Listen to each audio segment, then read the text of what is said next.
Okay, YouTube, this is my 7th and final video in this module on solving trig equations, in which we're going to look at a particularly special case that we see pop up from time to time, but that is looking at this equation here. We have cosine x plus 1 equal to sine x. We want to solve this, and typically what we would do is if we have trig functions of different types, we would set it equal to 0 and attempt to factor it, but I hope you notice that by bringing this, say, sine x over to the left side, it wouldn't accomplish much in terms of being able to factor because they share no common factors other than 1. And in the last few videos, you've noticed that when we have trig functions of different type, one particular thing that we do is we tend to use Pythagorean substitutions especially, but that nothing here is squared, okay? So bringing up Pythagorean substitutions, recall that the cosine squared of an angle plus the sine squared of an angle actually comes out to equal 1. And if we were to have one of these two trig functions or both of them be squared, then what we could do is we could actually say make a substitution. That is, we say sine squared of x would be 1 minus cosine squared of x. So if I could just have, say, maybe this sine squared, then what we would be able to do is replace that sine squared with the 1 minus cosine squared, and making that substitution, then everything would be in terms of cosines. So we're going to use a property of equality. It just says, you know, if a equals b, then a squared equals b squared. That is, what we're going to do is we are going to square both sides. And in terms of a directive, I'll go ahead and write this out, but we are going to purposefully make this a quadratic type. Okay, we want to turn this into something quadratic because if it's quadratic, then we can always solve it regardless of whether it's factorable or not. We can use quadratic formula if it's not. So the method of solving this here, and this is very important, actually we're not setting this equal to 0, but we isolate the cosines on the left and the sines on the right. And you'll see a lot of equations, they just look like this form right here. So squaring both sides, let's go ahead and carry this out. Remember that cosine x plus 1 squared is not cosine squared plus 1 squared, but is really something times itself here, cosine x plus 1 times itself. And on the right, we could just say this is a sine squared of x. And I'm actually going to start on the right side. This is the wonderful thing about squaring both sides, is that we're now able to make this substitution. And I hope you notice this here. We'll go ahead and FOIL what's on the left, but essentially everything is going to be terms of cosines. And now we can set it equal to 0 and factor it. So on the left side, we get cosine times cosine, which is our cosine squared of x. We get a cosine times 1, so cosine, and plus another cosine is plus 2 cosines. And then 1 times 1 is 1. So I'm going to go ahead and I'm going to do like a mass exodus on the right side here. We're going to do multiple maneuvers at one time. We're going to subtract 1 from both sides and add cosine of x. Okay, so there we go. And so these will cancel out, and we get equal to 0 on the right. That's important. And we say on the left side here, we get 2 cosines squared of x plus 2 cosine of x. And this doesn't always happen, but this is way cool that it did. The constants cancel out, which means instead of having a factored trinomial, we have a binomial, which certainly has common factors involved.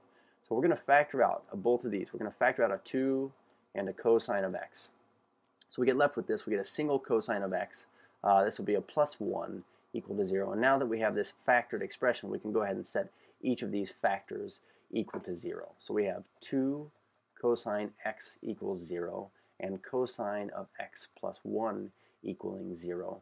So now I think that our imperative here is to go ahead and isolate the trig function values. So on the left side here, we'll divide everything by 2, and we get left with cosine of x equals 0.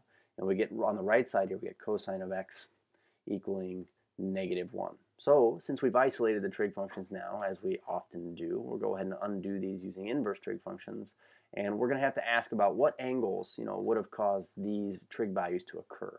Okay, essentially. So we have now these cancel, these cancel. So our angles are the angles that when we took the cosine of them, we got 0 as an output, and also the angles that when we took the cosine of them, we got negative 1 as an output. This is our set of angles here. So I'm going to put a box around these. We don't want to lose these. You have to list these. But once you have these, we say, okay, well, you know, using the unit circle this time, I'm actually just going to pull out the unit circle, but we say, what are the angles for which cosine equals 0? And, well, cosine, or x values on the unit circle, this happens at pi halves and at 3 pi halves. So we're going to write these out. We say pi halves plus 2 pi n plus multiples of the period of cosine, and 3 pi halves plus its period multiples of it. Okay, so here are solutions for this first part of this equation. And then the second part here, we say, where is cosine equal to negative 1 at? Well, this one's pretty simple. We say cosine's negative 1 only at pi. You know, it'd be over here, okay?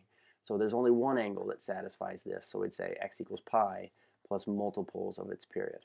Okay, so one thing I want to do is I want to point this out. We actually got, it looks like, 3 solutions, at least between the interval 0 to 2 pi, plus multiples of that, But when we look at the graph here, I went ahead and I graphed this. We have cosine x plus 1. Here's our cosine x plus 1. And I brought the sine x over so that it's equal to 0 when I graph this, because I'm going to ask where is this graph at a height of 0. And you'll notice that from 0 to 2 pi, there are only two solution values at pi halves and at pi. So why did we, not get this 3 pi halves? Why didn't we get this? And so what I write down here is a little note. Because we squared the original equation, you made everything positive, okay? We need to check for extraneous solutions, and what that means is we need to actually, plug this back into the original equation to see if it makes it true.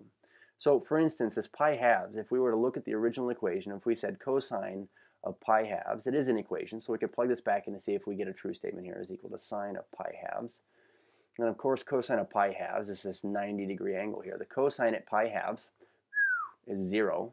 And we say 0 plus 1 is equal to the sine of pi halves, and the sine of pi halves is 1. So if we were to check this one here, we get 0 plus 1 equals 1, or 1 equals 1. So that one checks out just fine, but try to check cosine of 3 pi halves. And what you're going to notice is when we plug in this 3 pi halves, plus 1 equals the sine of 3 pi halves here. Check this back in the original equation. The cosine at 3 pi halves, let's go look at it. The cosine at 3 pi halves, 2 pi halves, 3 pi halves is 0, so we get 0 plus 1, so we get 0 plus 1. And on the right side we say, what's the sine value at 3 pi halves? Well, pi halves, 2 pi halves, 3 pi halves is negative 1. So we get negative 1. So we get 1 equals negative 1. So we would say that this is not true, and it is not true when x or our angle equals 3 pi halves. So in terms of this solution right here, we would cross it off, and we would refer to it as an extra solution or extraneous. And we caused that to happen, and the reason why is because we squared everything. It worked out when things were made positive, but you know what? Not everything was positive to begin with, as we can see here. Okay, cheers.